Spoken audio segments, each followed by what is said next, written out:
Yes, this is EMCase's Best Case Ever mini podcast series, and I'm your host, Dr. Rajiv Thavanathan. It's my pleasure today to have Dr. Suzanne Beno from the Hospital of Sick Children in Toronto, Ontario, where she's a staff physician in pediatric emergency medicine. She also happens to be an associate professor at the University of Toronto and the medical co-director of the trauma program there, which is a great interdisciplinary program with emergency medicine and gen surg and a couple of others. She's here today to tell us about her best case ever. So Suzanne, why don't you take it away? Okay, thank you very much for having me here. So my best peds trauma case ever happened back when I was a PZM fellow. The child in this case didn't actually present as a trauma activation, but one was subsequently called for in the emergency department. It was a Saturday afternoon, and I was working the acute side. I was called into the hallway ASAP by a nurse who asked me to rapidly assess this child whose condition had dramatically changed since triage, and decide if we should move her into the trauma bay and activate a trauma code. So this little girl was brought in by her father because he was concerned about a change in behavior. She had complained of a headache and she started to vomit. She was alert and speaking at triage actually, but was progressively becoming more somnolent, which alerted the nurse to get me involved in the hallway. The brief history was that she was being carried on her dad's back in the morning and had fallen off onto the ground, had been kind of dazed and out of it for a few minutes, and then was back to her normal self and played with her sister for several hours after that. After lunch, she had thrown up and then seemed sleepy and wasn't right, so her dad brought her into the ED. When I assessed her in the hallway, she was obtunded and quickly became responsive only to pain. She had a boggy swelling over her left temporal region. We pushed her into the trauma bay, which was close, had a trauma code called, and immediately began resuscitating her. She was literally deteriorating in front of us and started to demonstrate signs of herniation. Her vital signs became Cushing-like with an elevated BP and significant bradycardia. I recall her left pupil dilating and she was starting to posture. I was terrified. By that time, I had started to hyperventilate her with a bag and mask and could see her pupil responding to that. We elevated the head of her bed and a nurse was drawing up RSI medications, which at that time and place were etomidate and vecuronium. I believe I asked for atropine as well to have available, but didn't use it. And I probably asked for lidocaine back then as well, which now I might have a slightly different RSI approach. We did use manual inline stabilization. 3% normal saline was immediately available, and we pushed 3 mL per kilo in over a few minutes while a nurse was preparing mannitol. Someone had very quickly placed an IV, so we had access. And while I was acutely managing her herniation, or impending herniation with hyperventilation, getting her airway secured, pushing the hyperosmolar agents, my attending physician was organizing disposition. And of course, we suspected she had an acute epidural hematoma with herniation. It was very clear that if she had any chance of survival, that epidural needed emergent evacuation. The staff trauma surgeon had actually come down to the ED with a stat trauma call, which was a little bit unusual. And everyone had very efficiently mobilized. We were literally in and out of the trauma bay within 10 minutes for sure, which is far quicker than our normal trauma activations. So we left the trauma bay, went straight to the OR without neuroimaging, which is also almost unheard of now. I continued to hyperventilate her on our way up to the OR, kept pushing hypertonic saline and 3 mL per kilo boluses in the elevator, and by that time mannitol had been given.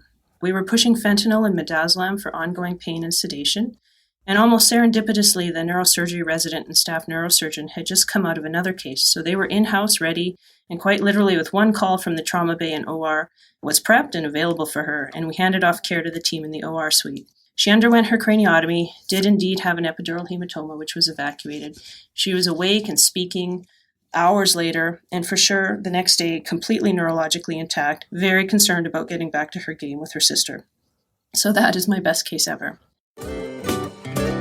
Wow, that is a crazy case. Yeah. I can only imagine how scared you felt. You're talking like as a fellow, you have this like Cushing, like clearly deteriorating high ICP in front of you, how to manage that, right?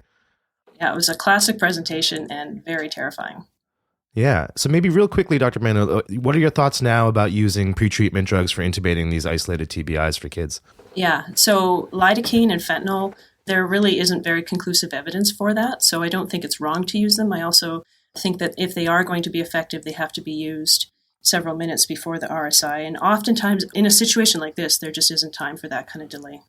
Right. Like why delay intubation for the sake of drawing up drugs where there's equivocal evidence for them anyway, right?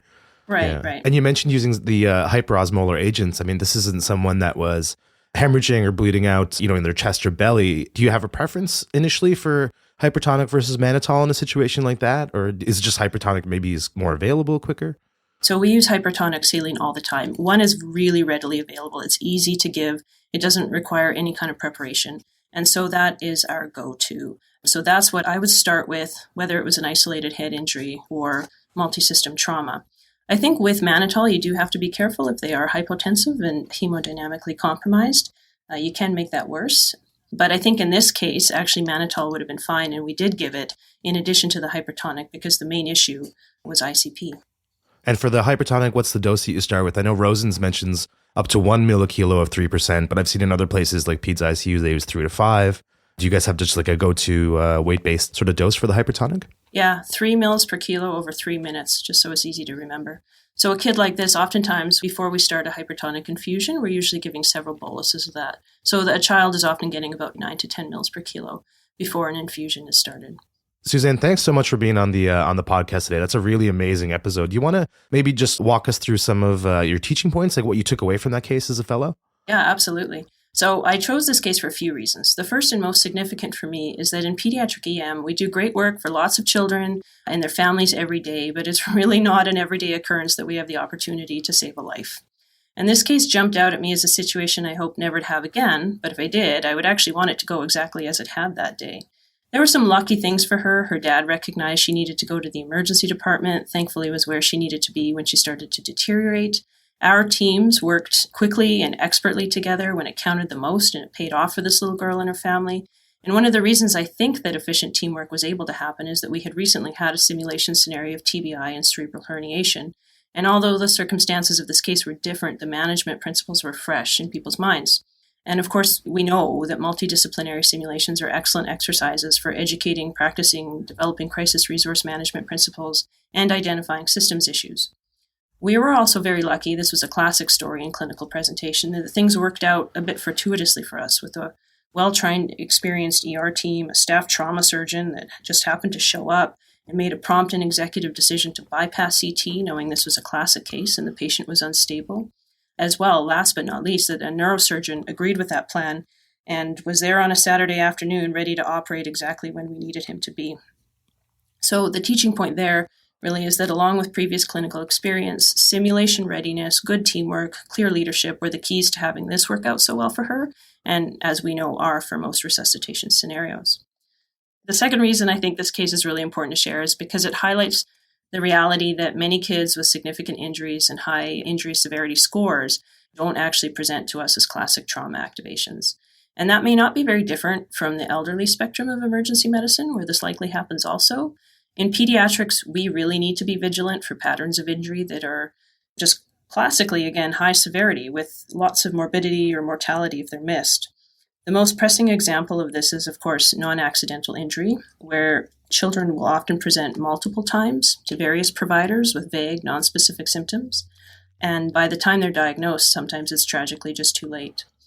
Another classic example is the handlebar injury in kids, which usually seems pretty innocuous, is often missed at presentation because kids are just so well and the mechanism seems really minor. But the problem being that those spears often cause significant abdominal injury and lead to higher operative rates and intervention and so forth. So I think a major learning point from my case is to remain vigilant in children for significant trauma that doesn't present as a trauma activation, which in this case that initial nurse appropriately did and recognized. And lastly, it's quite standard now, in our institution at least, that every child with a TBI requires a CT scan prior to OR. And there are many valid reasons for that. But in this case that I presented, time was really of the essence. And I think that if a neurosurgeon had insisted on one, she may not have actually had the outcome that she did.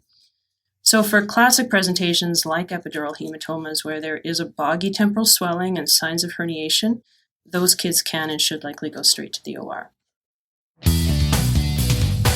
Yes. So Dr. Beno makes some amazing points here. I'm just going to quickly summarize them. That the first one being a plug for the use of actually practicing your crisis resource management so you have a prepared team that'll work really smoothly. In my experience, simulation exercises, and even if you can arrange it at your institution, in situ exercises, actually in the ED and the trauma bay are really key. And I agree, even at the Children's Hospital here in Ottawa, it can be easy to become complacent as the percentage of cases, even trauma cases, that would be considered, high acuity. The number of those is actually fairly low. And kids can present looking very well and with normal vitals until they're right at that like tippy tip of decompensating quickly. And like Dr. Beno mentioned, same goes for elderly patients. It's not just kids. And it's tough in this era of CT, absolutely, to get surgeons to come even see someone without imaging, no matter how classic the presentation is. And certainly, I sympathize with them, having been on surgery rotations in the past few years. It does make a difference for preoperative planning. But if you have someone where you've made that clinical diagnosis, and like in this case where time is absolutely of the essence, it really behooves you to advocate for your patient, so get on the phone early and voice that concern to your consultant to make the appropriate collaborative decision. Suze, does that sound fair to you? Does that sort of jive with what we're talking about? Yeah, I think you summarized that very well. So, Dr. Beno, thank you so much for being on the podcast today. Everyone else, join us next time when we bring you another best case ever. Until then, keep your stick on the ice. I'm Dr. Rajiv Tavanathan.